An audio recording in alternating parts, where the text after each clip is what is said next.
नमस्कार, बड़ा मुद्दा लेकर हाजिर हूं आपके साथ शहबाज खान। हरियाणा विधानसभा के मानसून सत्र की आज शुरुआत हुई।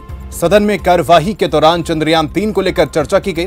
मुख्यमंत्री मनोहर लाल ने चंद्रयान-3 के लिए पीएम मोदी का अभिनंदन किया तो पूर्व सीएम भूपेंद्र सिंह हुड्डा के भी तल्ख तेवर दिखे।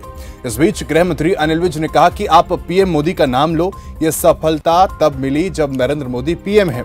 इसके बाद पूर्व सीएम भूपेंद्र सिंह हुड्डा और गृह मंत्री अनिल विज के बीच जोरदार बहस शुरू हो गई। भूपेंद्र सिंह हुड्डा ने स्पीकर से अनिल विज का बयान हटाने तक की भी मांग कर डाली। साथ ही पीपीपी को लेकर एक बार फिर से सदन में पक्ष विपक्ष में तकरार दिखी। खैर, किन किन मुद्दों पर आज बनी बात, बड़ा मुद्दों में उन मुद्दों पर करेंगे बात, जानेंगे पीपी को लेकर सभी के जज्बात। उससे पहले देखिए खास रिपोर्ट।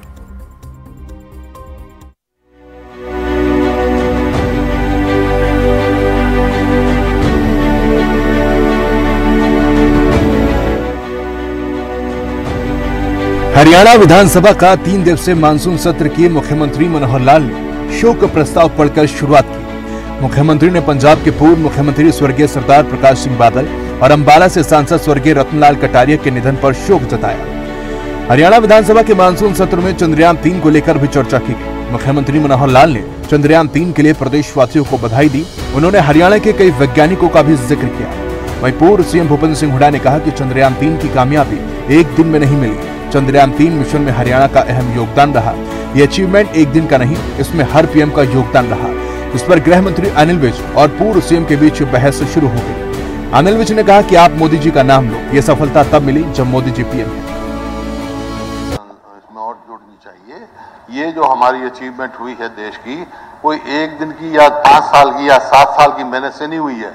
ये हमारे जो वैज्ञानिक हैं 75 साल देश की आजादी होने के बाद, और जिन जिन प्रधानमंत्रियों का ये जब शुरू हुआ, इसरो जब ये एटॉमिक सेंटर शुरू हुआ, पंडित नेहरू से लेके हर प्रधानमंत्री का योगदान रहा है। इसमें ये ऐड किया जाए, मोदी जी का तो आ गया प्रस्ताव, ये कोई बात अध्यक्ष हर प्रधानमंत्री का कहा है, अध्यक्ष हर प्रधानमंत्री का ये अध्यक्ष महोदय, इसके आप मोदी जी का नाम लो ना अध्यक्ष जी, इनका इलाज नाम लेने में क्या पेट में दर्द हो रहा है। मोदी जी का भी धन्यवाद, सिर्फ इतनी बात करो। क्या मोदी जी का भी धन्यवाद, मोदी जी को भी मुबारक। वही विधानसभा में एलनाबाद से एक सीट हासिल किए इनेलो के विधायक अभय चौटाला ने भी सरकार पर तमाम सवाल खड़े किए। लगातार सरकार की तरफ से एक बात कही गई है कि हमने बहुत रोजगार दिया है और बहुत सारे बच्चों के लिए अलग अलग रोजगार के साधन उपलब्ध कराए हैं, जबकि हालत आपके सरकार की है। मैं अब पिछले दिन हरियाणा प्रदेश के 76 विधानसभा क्षेत्रों में होकर के आया हूं परिवर्तन यात्रा के दौरान, और मैं गांव में जब लोगों से मिला तो मुझे बड़ी इस तरह की जानकारियां मिली कि सब सुनकर के हैरान रह जाएंगे। गांव के गांव जो है आज खाली हो गए, केवल इस बात के लिए कि बच्चों को यहाँ कोई रोजगार नहीं है, कोई उनके लिए नहीं। आज पढ़ा लिखा जो युवक है उसको इस सरकार के ऊपर कोई भरोसा नहीं रहा, इसलिए मजबूर होकर के वो अपने माँ बाप को जमीन बेचने पे मजबूर करता है और विदेश जाता है। विदेश में जाकर के नौकरी की तलाश करता है, कोई कारोबार की तलाश करता है।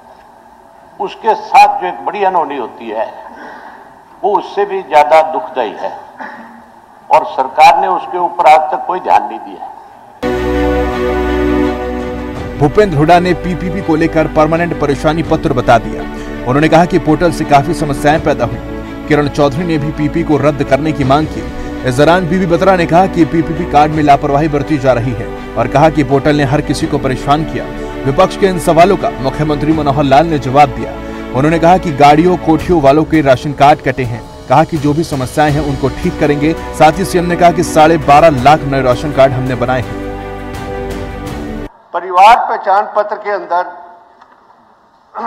सेक्शन मतलब के कॉन्स्टिट्यूशन की और रूल्स की और लॉज की धज्जियां उड़ती हैं। सेक्शन 44 है परिवार पहचान पर, जिस पर मुख्यमंत्री जी हमेशा लंबे लंबे भाषण देते हैं।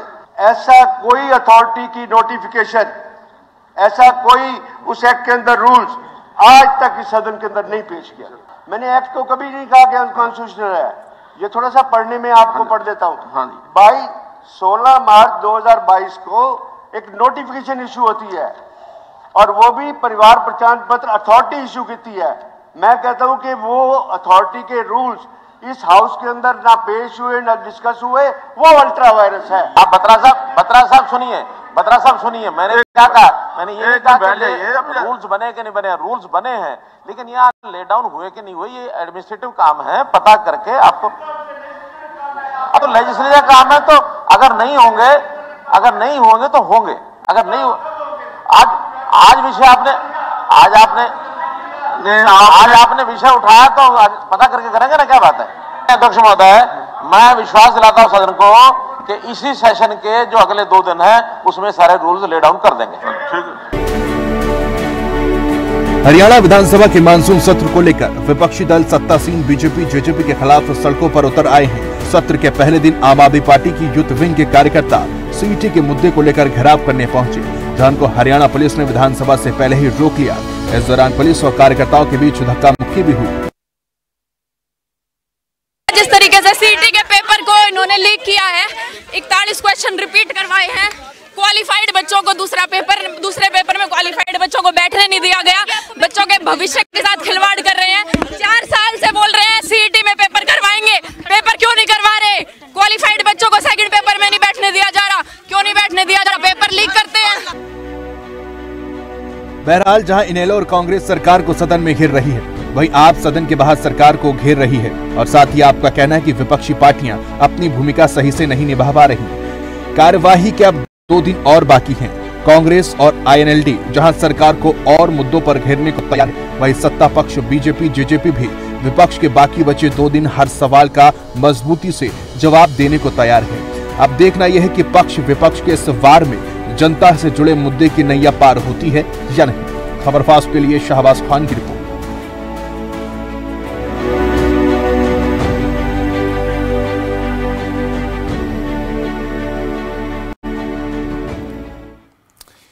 तो मुद्दे आज कई थे जिन पर चर्चा हुई और बहसबाजी भी हुई, और किन किन मुद्दों पर आज जिस तरीके से सरकार घिरती हुई नजर आए या विपक्ष कहीं ना कहीं जिन मुद्दों को लगातार उठा रही थी उनका क्या कुछ हल निकला है, आज इसी पर करेंगे बहस। सबसे पहले मेहमानों का तारुफ कराते हमारे साथ जुड़ गए हैं रामराज शर्मा, बीजेपी प्रवक्ता हैं, डॉक्टर जोगिंदर मोर, कांग्रेस प्रवक्ता, और रिंपल सोही हैं, जेजेपी प्रवक्ता। थोड़ी देर में हमारे साथ जुड़ेंगे। और फिलहाल ओंकार सिंह इनेलो प्रवक्ता है, राजेंद्र सोरकी आप प्रवक्ता है। आप सभी का खबर फास्ट पर बहुत स्वागत है।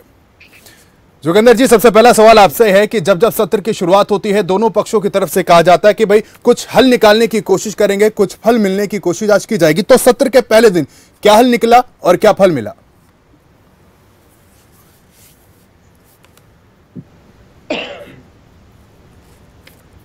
जवाब देने में विफल है, जवाब दे ही नहीं रही। परिवार पहचान पत्र से हमारे विधायक आदरणीय भाषा बत्रा जी ने कहा कि एक्ट बना है, और एक्ट के बाद अथॉरिटी जो बनी है उसके जो रूल एंड रेगुलेशन है वो विधानसभा में ले डाउन नहीं हुए हैं, क्योंकि रूल और रेगुलेशन बनाने की जो मेन पावर है वो विधानमंडल को है, न कि कार्यपालिका।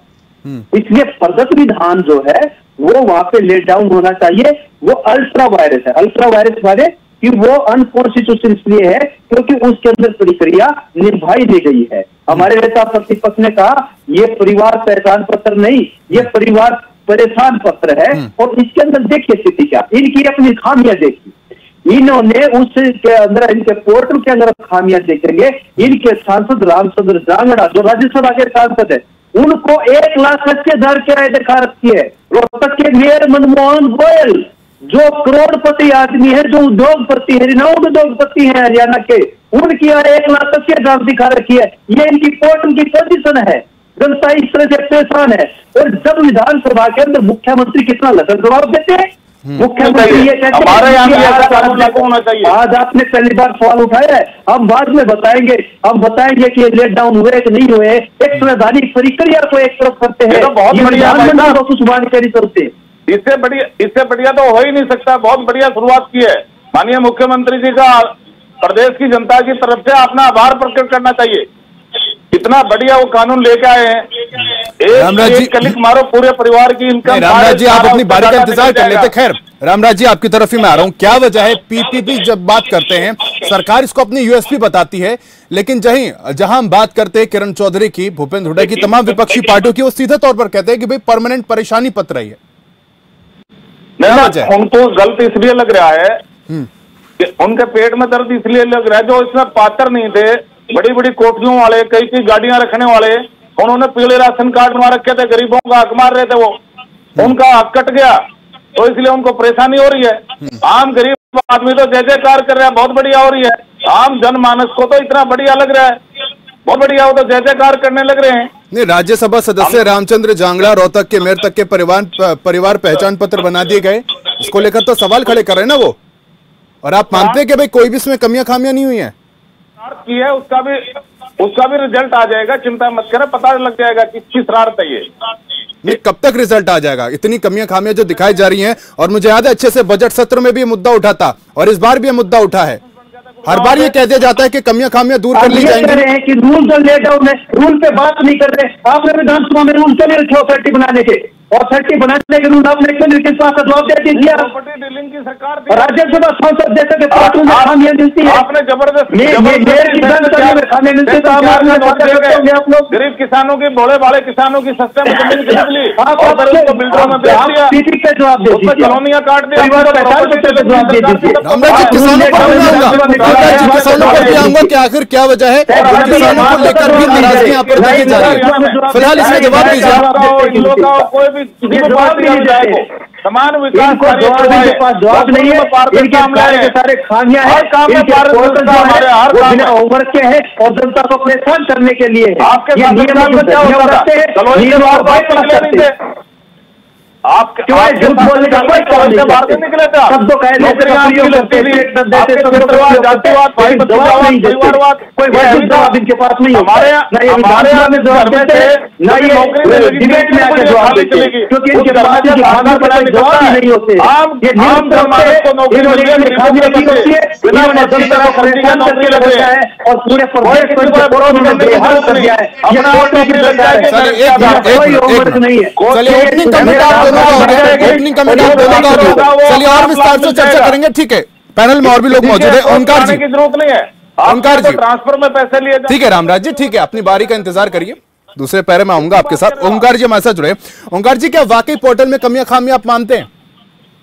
शाहबाज जी, पहले तो मेरी बेनती है सबसे कि अपनी अपनी बारी पर बोले ताकि जनता को समझ आए कि क्या कहना चाहते हैं। एक दूसरे की बारी में इंटरफियर करके किसी की आवाज जनता नहीं समझ पाती। देखिए, पोर्टल में अगर गलतियां या खामियां ना होती तो पोर्टल पर प्रश्न ही ना उठता। आज किसी भी स्थानीय निकाय विभाग में चले जाइए, लंबी लंबी लाइनें लगी हुई हैं परिवार पहचान पत्र में, बिजली का बिल ठीक करवाने के लिए, परिवार पहचान पत्र में आय ठीक करवाने के लिए, बिजली बोर्ड में लाइनें लगी हैं कि परिवार पहचान पत्र में एक एक कार्ड के ऊपर 6-6 मीटर लगा दिए गए हैं, और अंबाला के मीटर यमुनानगर में लगा दिए हैं, करनाल के मीटर अंबाला में शो हो रहे हैं। ये बहुत बड़ी खामी है। ये पोर्टल खेलने वाली सरकार, जनता इनको पोर्टल पर भेजने की तैयारी कर चुकी है। और आज के आपका काम बनना हो, मेरी फसल मेरा बोरा में डालो। आपका मान लो किसानों का मुआवजा देना है, हमारी सरकार ने ज्यादा दिया। हर काम सबसे ज्यादा पारदर्शी सरकार हमारी है। आप कर लेना बहस, एक मिनट सुन लेता हूं, कमेंट ले लूं मैं। हाँ ओंकार जी आप बोलिए, मैं पूरा मौका दूंगा रामराज जी। कान खोलकर अगर मेरी बात में बोलोगे तो तुम्हारी बात में तुम क्या बोलोगे ये मेरे को पता है। अपनी बात पे बोलना। देखिए, आज मॉनसून सत्र की बात है। मॉनसून सत्र में चौधरी अभय सिंह चौटाला जी ने बेरोजगारी का मुद्दा उठाया। सारी समस्याओं की जड़ बेरोजगारी है। अगर सरकार रोजगार दे दे, गरीब आदमी को हाथ फैलाने की जरूरत नहीं है, गरीब आदमी को अनाज फ्री लेने की जरूरत नहीं है। सरकार रोजगार नहीं देती। आज हमारे गांव के गांव खाली हो रहे हैं, विदेश में जा रहे हैं, ब्रेन ड्रेन हो रहा है। किसानों के लगे लड़के वो अपनी जमीन बेचकर डोंकी वीजा लेकर विदेशों में जा रहे हैं। इतनी माड़ी हालात क्यों पैदा हुई? रामराज जी क्या कर रहे हैं? क्या कर रहे हैं रामराज जी? अपनी बारी का इंतजार कर लेना सर। हमने और ज्यादा सरल कर दिया उसको। मल्टीनेशनल कंपनी हमारी सरकार में। रामराज जी, आपके कोई बीमारी है? मेरे भाई, अब ये अगर ये मेरी बार में बोले, इनको बोलने नहीं दूंगा मैं। हाँ सुनिए, बोलो मेरी बात सुनिए शमशेर, मेरी बात सुनिए। बात यह है कि आज बाढ़ के विषय पर जो बात हुई, बाढ़ आए हुए 1.5 महीना हो गया, अभी तक कई इलाके यहाँ पे अम्बाला में भी ऐसे हैं जहाँ पर बाढ़ का पानी 1.5, 2-2 फुट 3-3 फुट खड़ा है। आज तक बाढ़ में जनता बर्बाद हो गई, गरीब आदमी का राशन, कपड़े लत्ते, फर्नीचर सब बर्बाद हो गया। क्या 1 रुपया भी इन्होंने किसी को क्षतिपूर्ति दिया? एक क्षतिपूर्ति पोर्टल बना दिया, जो पोर्टल पर अपलोड कराने के लिए CSC सेंटर जाके 200 रुपए लगते हैं। वो 200 रुपए गरीब आदमी कहां से दे? 1 रुपया इन्होंने दिया नहीं आज तक। अगर दिया तो बता दो। जनवरी में जो मीटिंग हुई थी, समिति को 1100 करोड़ रुपए बाढ़ व्यवस्था के लिए दिए थे। ये तो बताएं, उस 1100 करोड़ में से 578 करोड़ रुपए खर्च हुए, वो कहां खर्च हुए? चलिए, पैसा कहां खर्च हुआ जवाब लूंगा रामराज जी से। ठीक सर, ठीक, जनता को सिर्फ परेशान करने का काम किया। ठीक है, राजेंद्र जी आपकी और रुख करना चाहूंगा। भाई, जब भी हम नया मकान बनाते हैं, मकान बनाने वाले को दिक्कत तो होती है और अक्सर देखा जाता है पड़ोसियों को भी दिक्कत होती है। पीपीपी का जब जिक्र आता है, सरकार तो कह रही है भाई जो दिक्कत है उसको हम सुधार लेंगे, दिक्कत क्या है फिर? देखिए शाहबाज जी, जहां तक पीपी की बात है ना, पीपीपी तो दूर की बात है। इस भारतीय जनता पार्टी की और जेजेपी की सरकार ने एक भी काम को नहीं कर रहा। और ये मैं तो यूं कहूंगा कि सारी समस्याओं की जड़ जो है ना, वो निठल्ली और जो है ना बेकार सरकार है, जिसने कोई काम ही नहीं करना आता। और जब सरकार का कोई विजन ही नहीं है, सरकार ने कुछ करना ही नहीं आ रहा, तो इसीलिए जो है ना ये सारी समस्याएं पैदा हो रही हैं। नहीं तो टेक्नोलॉजी इतनी बढ़िया चीज होती है, टेक्नोलॉजी का जितना जनता के हित में इस्तेमाल किया जाए उतना सही होता है। आप देखो, आज हम भी जो डिबेट कर रहे हैं, दूर दराज से कहीं कहीं बैठ के जो डिबेट कर रहे हैं, ये टेक्नोलॉजी के कारण ही संभव है। लेकिन इस सरकार को टेक्नोलॉजी का इस्तेमाल नहीं करना है, खाली बैठ के तोड़ने के सिवा कोई मतलब नहीं तो पीपीपी का पोर्टल जो है सही टेक्नोलॉजी बेहतर, और अगर आपके बहकावे में नहीं आएगी जनता जनार्दन, जनता जनार्दन का आशीर्वाद हमारे साथ है भाई, वो आगे भी रहेगा। अरे रामराज जी, ये जो है ना, ये आपका जो है ना, आपकी कोई निजी पंचायत नहीं है, ये आप लोगों की सुन लो आराम से बैठ के। आपको जो है ना सीधा सीधा बता रहा हूं मैं आपको। और जो है ना आपकी जो है, हम यहाँ आपकी कथा सुनने नहीं आए हुए हैं, आप कथावाचक नहीं हो। यहाँ पे कथावाचक की तरह व्यवहार करने की जरूरत नहीं है। आराम से बैठ के सुनोगे आप बात। आपकी बारी में जो है कोई बोल रहा है, आपकी बारी आए तब जवाब देने के लिए आया हूं। और जो है ना हम आपकी यहाँ कथा सुनने नहीं आए हैं, बात का जवाब देने के लिए आया हूँ भाई मैं। तो आपका समय आएगा तो देना जवाब, आपको समय मिलेगा, समय की इंतजार करो आप। चलिए, ठीक है, बोलिए। ठीक है। रिम्पल सोही जी जेजेपी पर रखता है, वो भी हमारे साथ जुड़ गए। ठीक है, देखो हमारे प्रदेश का बड़ा दुर्भाग्य है कि वे सरकार को सदन में बैठ के, सरकार में बैठ के जो काम करना चाहिए वो कर नहीं रही। कांग्रेस जो है वो विधानसभा में है, लेकिन कांग्रेस पार्टी के जो विधानसभा के जो नेता है या नेता विपक्ष के हैं, चौधरी भूपेंद्र सिंह हुड्डा जी, वो अपने आप को मोदी जी और अमित शाह का दोस्त बताते हैं, और वो वही चीज बोलते हैं, वही करते हैं जो जितना उनसे करवाया जाता है। जनता के मतलब आपके कहने का मतलब है विपक्षी पार्टियां जो भी हैं वो सक्षम नहीं है मुद्दे उठाने में। आम आदमी पार्टी का ये मानना है? नहीं, आम आदमी पार्टी का ये मानना है। जोगेंद्र जी, आऊंगा आपके पास। का मुद्दा हो, चाहे सीटी का मुद्दा हो, चाहे बेरोजगारी का मुद्दा हो, चाहे स्कूल बंद करने का मुद्दा हो, जनता से जुड़ा हुआ कोई भी मुद्दा है, उसको लेके आज सिर्फ आम आदमी पार्टी करते हैं। ठीक है, और आम आदमी पार्टी का ये दायित्व भी बनता है, क्योंकि आम आदमी पार्टी सदन के अंदर नहीं है। ठीक है, सदन के बाहर हमारी पार्टी, और सदन के बाहर भी, सदन के बाहर भी ड्रामा करे। ठीक है, रिम्पल जी आपको रोकना चाहूंगा जी। ये आप बताओ, मैं कह रही हूँ कि बहुत अच्छा हुआ कि पंजाब में ये जीत गए हैं, लोगों को इनकी असलियत पता चल गई है, आम आदमी पार्टी की असलियत, क्योंकि दिल्ली में समहाउ ये बहुत अच्छे से मैनेज कर रहे थे, उससे ज्यादा कुछ नहीं था। पंजाब में इनकी सरकार है, ये मैं आपको यहाँ से बता सकती हूँ। पंजाब में क्या हो रहा है, दिल्ली में क्या हो रहा है, हमें मतलब नहीं है फिलहाल मतलब ये है कि हरियाणा में क्या हो रहा है, हरियाणा में क्या हो रहा है। रिम्पल सोही जी, हरियाणा में क्या हो रहा है? पीपीपी को लेकर लगातार सवाल खड़े हो रहे हैं, क्या वजह है? सरकार पर गिरती हुई नजर आ रही है, कह रहे पोर्टल की सरकार है। तो देखिए वोटरों से तो फायदा हो रहा है, लंबी लाइन लग रही है। रामराज जी अब आपके पास ही आऊंगा, मैं आपके पास ही आऊंगा। ठीक है रिम्पल जी, अब जवाब दीजिए। जहाँ तक देखिए पोर्टल ही है जिसके कारण लोग खुद से अपनी इंफॉर्मेशन सरकार तक पहुंचा पा रहे हैं। यहाँ पर पोर्टल के आने से हुआ ये है कि अभी तक मैं आपको ये बात बता दूं, ऐसा नहीं है कि सिर्फ पोर्टल के जरिए ही सरकार को इन्फॉर्मेशन मिल गया, पर पोर्टल एक एडिशनल जरिया है कि जिसके थ्रू सरकार को जनता अपनी बात बता पाई है, जनता बता पाई है कि उनका क्या नुकसान हुआ है। वो एक जो इन्फॉर्मेशन है, और देखिए उस इन्फॉर्मेशन को हम ऑन इट्स फेस वैल्यू ले रहे हैं। फेस वैल्यू आप समझ रहे हैं कि राज्यसभा सदस्य रामचंद्र जांगड़ा, रोहतक के मेयर, इनका परिवार पहचान पत्र बना दिया गया है, कई कमियां खामियां बताई जा रही, विपक्षी पार्टियां तमाम सवाल खड़े कर रहे हैं। आप जिसको यूएसपी बता रहे ना, उसको परमानेंट परेशानी पत्र बता रही है कांग्रेस। देखिए जो पोर्टल है, मैं आपको यही बता रही हूँ कि पोर्टल एक जरिया है, पर ऐसा नहीं है कि आप उसके बाद उसमें करेक्शन नहीं करवा सकते हैं, करेक्शन करवाई जा सकती है। देखिए अभी तक कोई करेक्शन क्या टेक्नोलॉजी आता है, कांग्रेस से ये पूछिए, कांग्रेस तो आधार कार्ड लेके आने वाली थी, जब ये तभी आधार कार्ड लाए थे तब क्या सब कुछ बिल्कुल सही सलामत हुआ था? तब उस समय क्या सिचुएशन थी, इनसे पूछिए। थोड़ा टाइम लगता है, देखिए शुरुआती हिकअप्स हैं, उन्होंने जो किया वो खामियाजा उठा चुके हैं, वो सत्ता से बाहर हो चुके हैं। अब सत्ता में जो है सवाल तो उनसे किया जाएगा ना मैम, अब सत्ता में जो है सवाल तो उनसे किया जाएगा ना। जी बिल्कुल बिल्कुल, उस सवाल का मैं आपको इसीलिए मैं हमेशा से बहुत जेन्युइन जवाब देती हूँ। मैं नहीं ये कहने वाली कि नहीं सब ऐसे ग्रीन आपको मैं इमेज नहीं दिखाने वाली हूँ। मैं ये कह रही हूँ कि हाँ पोर्टल में ऐसी खामियां हो जाती हैं, ये शुरुआती टेक्नोलॉजिकल हिकअप्स है, मान रही हूँ मैं, पर इतना भी मैं आपको कह देना चाहती हूँ कि पोर्टल के फायदे क्या है जो कोई नहीं चाहता कि जनता तक पहुंचे। ऑपोजिशन पार्टीज बिल्कुल नहीं चाहती हैं, ये नहीं चाहती कि जो मिडल मैन है उसको बीच में से काटा जाए। ठीक है, क्योंकि कांग्रेस की सरकार मिडल मैन के बेसिस पे चली है, ठीक है, जनता अपनी बात खुद पहुंचा सकती है, तो ये जन के लिए ऐतिहासिक कदम है भाई जी, जनता को बहुत राहत मिली इससे। आपने कहीं चक्कर काटने की जरूरत नहीं, कहीं लाइन में लगने की जरूरत नहीं, कहीं बाबू के आगे गिड़गिड़ाने की जरूरत नहीं है।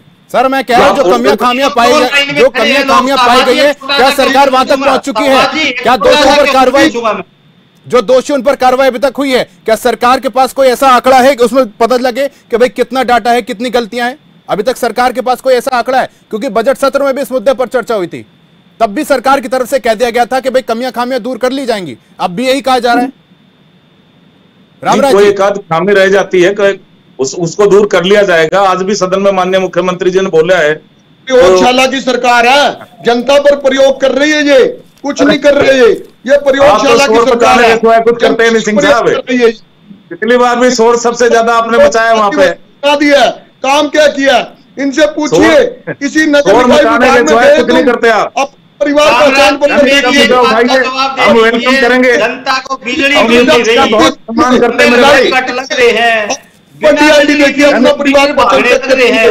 अच्छा मंत्री माननीय मुख्यमंत्री जी सदन में डाटा कलेक्ट करने उनसे सवाल लेता हूँ। ठीक है रामराज जी, जरा ये बताइए कि सरकार के पास कोई ऐसा डाटा है, कितनी गलतियां हुई और कितनी कार्रवाई हुई? आप ये कलेक्ट कर लीजिए, फिर मैं आपके पास आऊंगा। जोगेंद्र जी आपको रुक कर रहा हूँ, आप तमाम सवाल खड़े कर रहे हैं। जब सवाल 2011 में जाते हैं 50 बीपीएल कार्ड ऐसे लोगों के थे जिनकी बड़ी बड़ी कोटियां थी। रामराज जी एक मिनट, जोगेंद्र जी 2011 में 50 बीपीएल कार्ड ऐसे ऐसे लोगों के थे जिनके पास कोटियां थी, सीएम मनोहर लाल ने सवाल खड़े किए।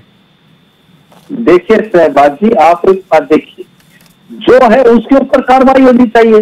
अब ये करे पोर्टल को खोलता कौन है, पोर्टल को चलाता कौन? नहीं, सीएम ऐसा थोड़ी कह रहे कि कार्रवाई नहीं होगी। सीएम तो कह रहा है दोषियों पर कार्रवाई होगी, हम सुधार भी कर लेंगे। व्यक्ति करते हैं तो जब ऐसी प्रक्रिया बना दी गई है कि लोगों को सिवाय परेशान करने के और कोई काम ही नहीं है, जब इनके मेयर और राज्यसभा सांसद के बारे में त्रुटियां आ सकती है, चीजें हो सकती है, तो क्या है?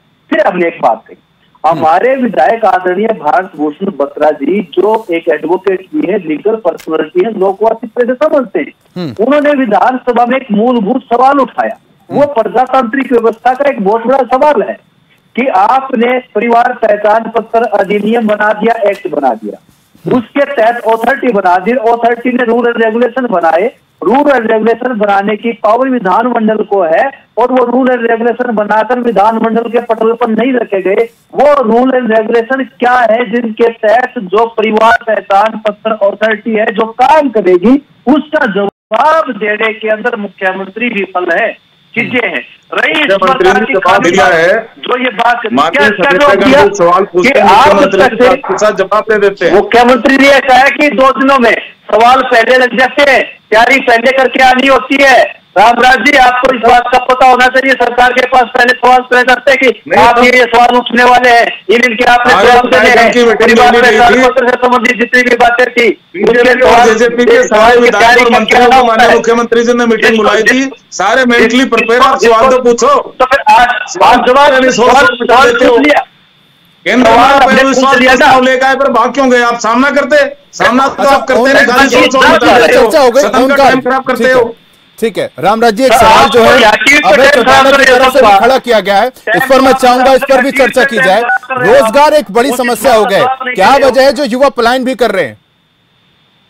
ऐसा है, युवा प्लान नहीं करे, युवा वहां पर विदेश में कुछ पढ़ने के लिए जा रहे हैं। विदेश में जाना और आसान हो गया है। कांग्रेस की सरकार में तो 3-3 साल में पासपोर्ट बनते थे, 1-1 साल 2-2 साल 3-3 साल लग जाते थे। पुलिस वेरिफिकेशन आती, वहां पर पुलिस वाले दबा के बैठ जाते हैं, अब विद इन वीक पासपोर्ट बन जाते हैं। विदेश में जाना अब हमारी सरकार ने आसान कर दिया, हम मदद करते हैं जो विदेश में जाता है, वहां पे पढ़ाई करने में भी जाते हैं बच्चे, रोजगार करने भी जाते हैं। मल्टीनेशनल कंपनियां यहाँ पे लगी हैं और हमने युवाओं को सबसे ज्यादा हमारी सरकार ने रोजगार दिया है। अच्छा, पलायन करते हैं, आप मानते हैं पलायन करते हैं युवा, रोजगार यहाँ पर है नहीं, हरियाणा में खाली चली पड़ता है, बनकर निकलता है भाई। परिवारवाद, जातिवाद, क्षेत्रवाद, इन सब वादों से ऊपर है। मैं कहता था हमने नौकरियां दी हैं, इतिहास गवाह है, आज तक कोई ऐसी सरकार नहीं आई। क्या वजह है कि युवा पलायन कर रहे हैं? अभय चौटाला ने सवाल कांग्रेस वाले भाई, और समान विकास कार्य करवाया है, चाहे विधायक किसी भी पार्टी का हो, वहां पे समान विकास कार्य हुए। ये सरकार ऐसी पहली सरकार है जिसने समान विकास कार्य करवाए। आप तो प्रॉपर्टी डीलिंग में उलझे रहते थे, आपने ध्यान कहाँ दिया? कार्य ही नहीं करवाए आपने, आपकी ध्यान तो प्रॉपर्टी में रहती थी, किसकी जमीन हड़पी जाए और उसको प्रॉपर्टी डीलरों को बेचा जाए। आपकी सरकार तो प्रॉपर्टी डीलिंग की सरकार थी मेरे भाई। मेरा सवाल लोगों ने ये नहीं पता था सीएलयू क्या होता था। आपके वहां तो घूमते रहते, सीएलयू करा दूं। सस्ते भाव में किसानों को मारा है, सस्ते भाव में जमीन खरीद ली, उसको धमका के सेक्शन 4 का नोट दे गए और फिर उसको बेच दिया या उसमें प्रॉपर्टी डीलिंग कर दिया। प्रॉपर्टी डीलिंग की सरकार पलायन कर रहे हैं, जिस तरीके से अभय चौटाला ने सवाल खड़ा किया है। विधानसभा में जवाब देने की तहजीब है, तहजीब ही नहीं है। रामराज जी, जोगेंद्र जी, देखिए जो पैनल में बैठे उनको सवाल समझ में नहीं आ रहा, जो दर्शक देख रहे हैं उनको कैसे समझ में आ रहा होगा? रामराज जी सवाल सुन लीजिए सर। जनता को कौन शराब दे रहे हो? रामराज जी जिसको आपने हरियाणा की राजनीति से बेदखल करके राजस्थान में भेज दिया, जनता का क्या कसूर है भाई? जनता को क्यों शराब दे रहे हो? रामराज जी, रामराज जी सवाल तो पूछने दीजिए मुझे। वोट देती है तो आपको रामराज जी का साउंड जरा नीचे कर दीजिए। रिंपल जी, सवाल मेरा आपसे ये है, अभय चौटाला ने सवाल यहाँ पर खड़ा किया है कि भाई युवा जो है रोजगार नहीं है, पलायन कर रहे हैं। किसान जो अपनी जमीन बेच रहे हैं, अपने बच्चों को पढ़ा रहे हैं, रोजगार नहीं है, उनको मजबूरन पलायन करना पड़ रहा है। क्या वजह मानते हैं आप, क्यों रोजगार पैदा नहीं कर रहे आप? देखिए, सबसे पहले तो पलायन का जो सवाल है, देखिए पलायन को हमेशा एक नेगेटिव सेंस में देखा जाता है। मेरा मानना है कि जब आपकी स्पेंडिंग कैपेसिटी बढ़ती है उससे भी पलायन हो जाता है। तो जब वो स्पेंडिंग कैपेसिटी बढ़ती है लोगों की, उसके बाद हर कोई चाहता है, वो कहते हैं कि grass is greener on the other side, वो दूर के ढोल सुहावने लगते हैं, हर कोई एक बार जाके देखना चाहता है। इसका मतलब ये नहीं है कि वो परमानेंट पलायन है, पहली बात। और दूसरी बात, ये कौन कह रहा है कि रोजगार, देखिए अभय चौटाला जी कह सकते हैं, उनका कहने का हक है, कही है कि रोजगार नहीं है, पर रोजगार इनफैक्ट यहाँ पे बढ़ाया गया है। जो हमारी प्रोमिसेस थी उसको हमने पूरा किया है। जो 75% हरियाणा के युवाओं के लिए रिजर्वेशन था उसको लाया गया है। इंडस्ट्री लगाई हो तो आप बताइए, कोई नई इंडस्ट्री लगाई है हरियाणा में?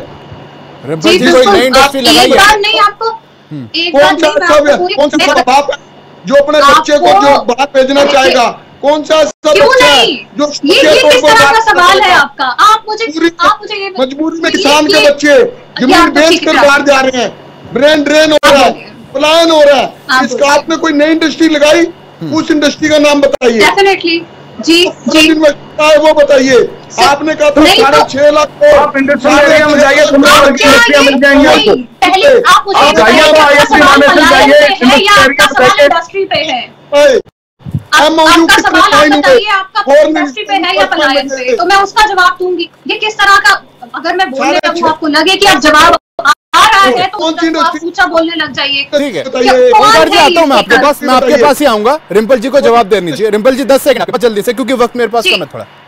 जी एग्जैक्टली, हमने इंडस्ट्रीज एंड कॉमर्स में होते हुए माननीय दुष्यंत चौटाला जी ने मारुति के लिए, फ्लिपकार्ट के लिए, एयरपोर्ट के लिए, इन सब के लिए एक बता दिया, आपको 4 बता रही हूँ मैं। आपको एक ही सुननी है, पर आपको एक ही सुननी है।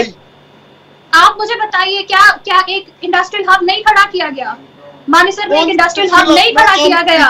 आप नहीं, आपका मैं बता रही हूँ, आपका इशू ये है, आपको जवाब मिलने लगे तो आपको जवाब नहीं चाहिए। आपको लगता है कि आप ऊंचा चिल्ला सकते हैं, तो आपको लगता है ये किस तरह की आपकी आप आइए, अभी वो दिखाएंगे आपको। फिर जी हमारे मित्र एक बार आइए तो स्कूल इन्होंने बंद कर दिया, आप घर से बाहर निकल के देखिए एक बार। लगाई नहीं और ज्यादा और आपको तो जनता पहले नकार चुके हैं मेरे भाई, अब आपकी बात नहीं मानने वाली है। ये किस तरह की आशीर्वाद हमारे साथ रहेगा। नरेंद्र मोदी जी तीसरी बार प्रधानमंत्री बनने जा रहे हैं, जहाँ भी हमारी सरकार तीसरी बार बनने जा रही है।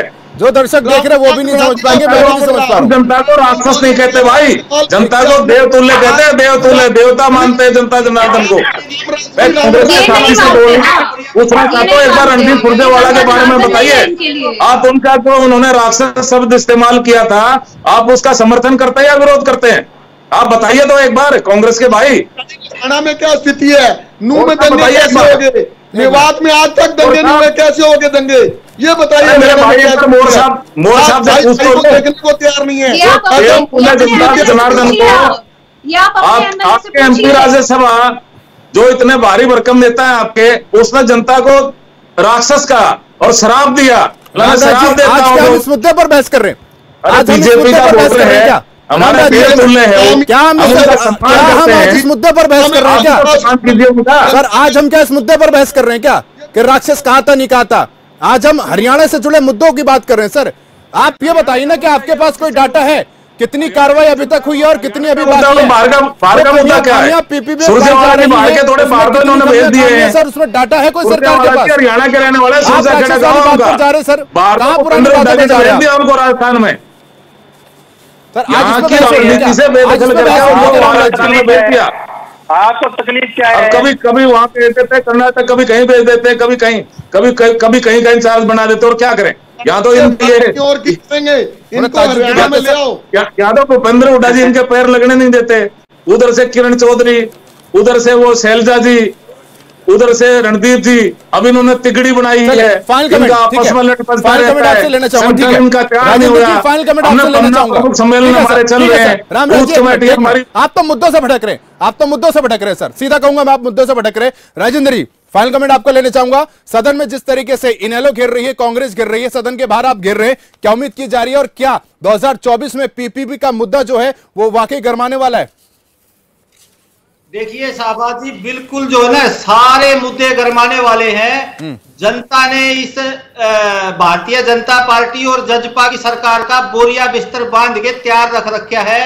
और हरियाणा के लाल केजरीवाल की जो जन सुविधाओं की, मूलभूत सुविधाओं की जो गारंटी की सरकार का मॉडल है, उस मॉडल के साथ हरियाणा की जनता ने चलने का मन बना लिया है। और पंजाब की तरह और दिल्ली की तरह इन सारे दिग्गजों का, पंजाब की तरह, दिल्ली की तरह हरियाणा में क्या स्थिति रहती है देखने वाली बात है। ठीक है, 10 सेकंड दे रहा हूं ओंकार जी को, आपको फाइनल कमेंट सर आपका, फिर जोगिंदर जी आपके पास आऊंगा। 10 सेकंड सर, माफ कीजिएगा।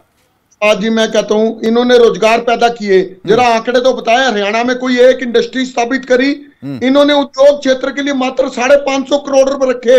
1,83,950 करोड़ के बजट में सिर्फ 550 करोड़। इन्होंने कहा था 6.5 लाख करोड़ के एमओयू साइन हुए, और कितना आया? सिर्फ 15,000 करोड़ रुपए आया। जेजेपी के दुष्यंत चौटाला और बीजेपी के नेता ये सरेआम झूठ बोलते हैं। और मैं तो एक कहूंगा, काठ की हांडी एक बार चढ़ती है, जनता ने एक ही बार चढ़ाई थी, लेकिन जेजेपी की वजह से ये हांडी दोबारा चढ़ गई। चलिए बहुत शुक्रिया। पहुंचा दिया था, यमुना पार पहुंचा दिया था इनको। चलिए देखने वाली बात है क्या दिशा और दशा होगी। फिलहाल मंडे और ट्यूसडे की अगर बात करते हैं, सत्र में किन किन मुद्दों पर कार्रवाई होगी, चर्चा होगी, ये देखने वाली बात होगी। बहुत शुक्रिया आप सभी का इस चर्चा में मेरे साथ शामिल होने के लिए।